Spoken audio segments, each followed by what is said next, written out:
Lupe Algarin. Janelle's got a thing for Devon, but she ain't the only one.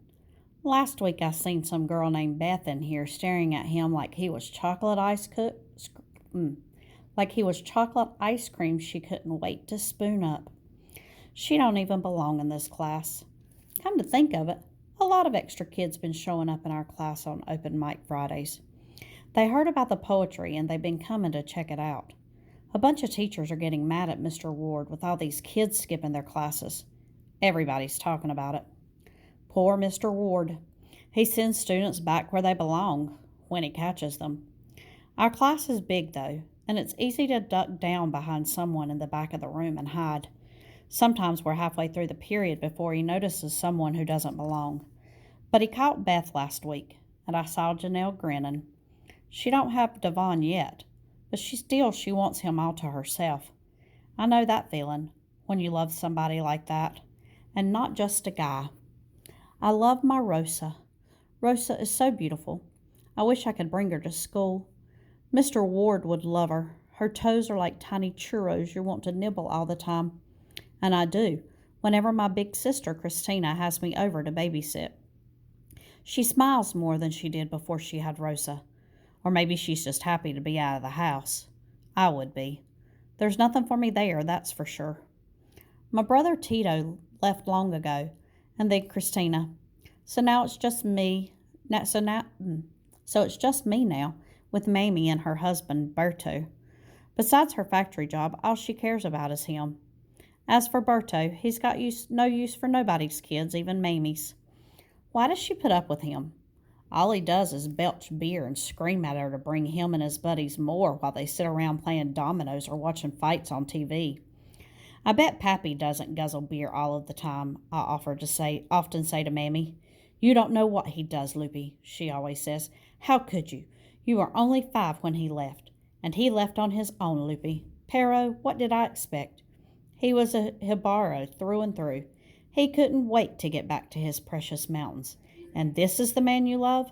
But Berto, who puts food in your mouth, him you despise? Dios mio. I hate it when she calls Pappy a hick, the way she spits the word out. I used to write him so many letters, but he never wrote back. Why, Pappy? There's nobody here to love me now. Mammy has Berto. Tito has his Carnales on the streets. Christina has Chooch and Rosa. And me? Raul's been giving me the eye lately, but he can forget it. He's too much in love with himself, always drawing pictures of his own face. What's that about? Besides, I already got a man. My Marco. Except Marco hardly has time for me, even though he claims I'm his woman, his one and only.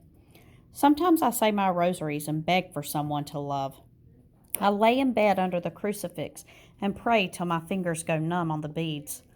Lately, when I look at Rosa, I think I should do like my friend Gloria Martinez. I should make a baby of my own. Maybe that's the answer. I like Marco good enough. I don't want to marry him, but he's cute. We'd make pretty babies together, I think. I've always loved babies. When I was younger, I would wrap my doll in the lace from my first communion, and I'd show her off to all my neighbors. Mira, Mira, I'd say, see my baby, isn't she perfect? And she loved me better than anybody, because I was her mother. It was only pretend, of course, but if I had a real baby, she would love me like that, the way Gloria's baby loves her, the way Rosa loves Christina. I saw Gloria and her baby in the grocery last night. I waved to them, and all the time I'm thinking, Gloria, you have no idea how lucky you are. Brown Hands by Lupe Algarin. You, macho soledad, the secret I whisper in the night. You fill your eyes with me like a mirror I see myself in. Our twin hearts beat like congas, the rhythm churning our blood to salsa. Our brown hands entwined beneath moonshine, clasping all the love we'll ever need. Tyrone. So the daydreamer speaks. Every time I look at Lupe, she seems like she's somewhere else. Or maybe she just wants to be.